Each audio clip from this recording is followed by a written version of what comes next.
I'm going to do some reading right from chapter 4, and it's certainly around tribes and a situation that happened in 2007 in Ontario. It's just one of many, but it's one that certainly made it to the Human Rights Commission in the end.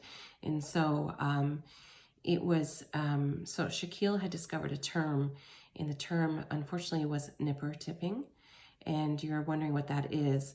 Well, imagine for a moment a man with his 13-year-old son fishing peacefully on the shores of a picturesque lake. The careful lessons of attaching a hook to the line, bait wriggling in little hands, fish tales from the past, transferring learning from elder to child, and some quiet moments in between. Incidentally, the ethnicity of this pair is East Asian, and that's a factor as they're approached by two white men, locals who accost them. Threats and accusations are uttered as the father-son team who are confused and fearful. The scene escalates and the 13-year-old is grabbed and in front of his shocked father, harshly pushed into the lake.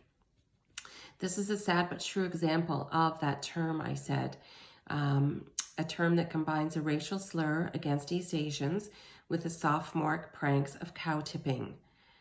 On the surface, it seems almost cartoonish and therefore hard to take seriously, except that these were racially charged incidents. They came with ethnic slurs, verbal harassment, as well as physical intimidation and violence. Over a period of a few years, property damage and physical assaults became commonplace. One violent incident put a young man into a coma, resulting in permanent brain damage. Assaults on people of East Asian descent while fishing became a flashpoint in Ontario then in 2007, and the Ontario Human Rights Commission got involved.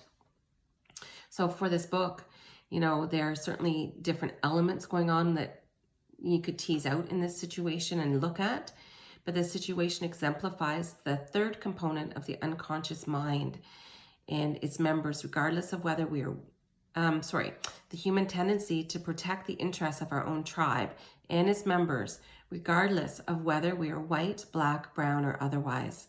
Before we can try to undo the negative impacts of our group-ish nature, such as prejudice and racism, we need to explore how deep its biological and cultural roots are.